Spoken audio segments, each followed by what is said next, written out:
Welcome to Newsmax TV. I'm Kathleen Walter. With us now is Representative Frank Wolf, Republican from Virginia. And Representative Wolf, thanks so much for joining us today. Sure, glad to be with you. A suspicious letter, as you know, has tested positive for ricin. It was sent to President Obama. Republican Senator Roger Wicker of Mississippi has also received such a letter. Are you and other members concerned that Capitol Hill is being targeted?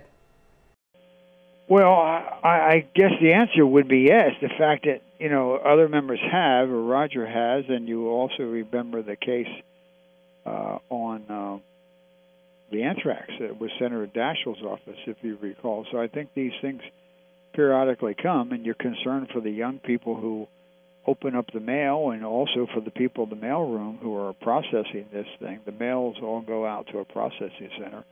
And during the anthrax situation, there was a postal worker from my district who was impacted physically, harmed by the anthrax. And so, yeah, it's very concerning, particularly for the people who handle the mail.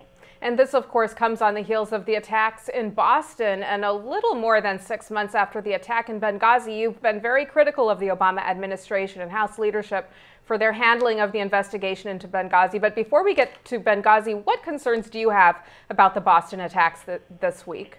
Well, it's pretty hard to comment on the Boston. My heart and prayers are with the people. As I told you earlier, my wife is from the Boston area. I've worked up in that area for a couple of years. I have a daughter who owns a house in Winthrop. It's right under the airport, and I ran in the Boston Marathon back in the early '70s. So my heart goes out to the people. I don't know what happened, and we're all waiting to kind of find out. There was one report that the FBI was ready to arrest somebody. Apparently that has not been done, but I have great confidence in the FBI that they'll be able to track down who did it and apprehend them and bring them to justice. Okay, let's chat for a second about Benghazi, because I know this is really important to you. More than 100 members of Congress have signed your resolution demanding that the House create a 19-member select committee to look into the attack at Benghazi. Why do you feel this is needed? And why then is Speaker Boehner's interim report of evidence to be released next week inadequate? Well, I think it's needed for the following reason. Last week, Sean Smith, one of the mother of Sean Smith, called me, and she came out in favor of a select committee. She can't find out what went on. Today, Tyrone Wood's dad came up to Capitol Hill and endorsed the select committee because he can't find out. He doesn't know what happened. Now we're 7 months away, and both of their sons gave their life for our country.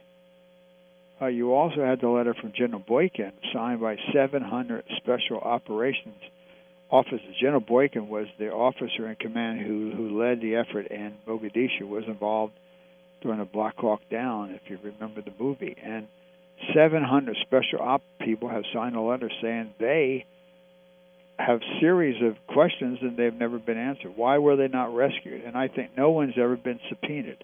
No one knows who was wounded. No one knows how many was wounded. Nobody has talked to anybody who was there and has now been reassigned. So I think you need to subpoena people and bring them in and let them testify. And if you're a federal employee, you want the protection of a subpoena, because if you come in without that, you could end up losing your job. So I think we need a unified select committee to hold public hearings. The Congress knows precisely what happened, so it never happens again, and that the American people know it happened. Mm-hmm. And House leadership is saying that a select committee would be too expensive. Well, the select committee wouldn't cost anything, because what the resolution, if you look at it, you are taking people from all the other committees. So there isn't a cost. If whoever said that it would be too expensive, they haven't read the bill. Basically, you're taking people from existing staff, and but both of these men gave their life for a country, and two other people did too. And one gentleman who was wounded is still out of Bethesda and Walter Reed 7 months later. Speaker Boehner's interim report of evidence is expected to be released next week. Why do you believe that this is inadequate? Well, no one's been subpoenaed. The questions that Tyrone Wood's dad has asked have not been answered. The questions that General Boykin and the 700 Special Operations people have asked has not been answered. So there's no one has answered any of these questions. Federal employees who were at the mission the day it was attacked have yet to testify on what happened. Do you believe, as some do, that the Obama administration is suppressing witnesses? Well, I think we have to subpoena the witnesses to give them the protection so they feel free or comfortable to come in and testify. I'm not sure what the administration is doing, but I think having been a federal employee, I think you need to provide them with the protection and give them the opportunity to come in by subpoena them, and then I think they'll be willing to come in and say what they know. This week, President Obama pledged that the perpetrators behind the Boston Marathon attacks will be apprehended and brought to justice. How do you view this, considering that he said the same thing about Benghazi, and to date no one's been brought to justice for Benghazi?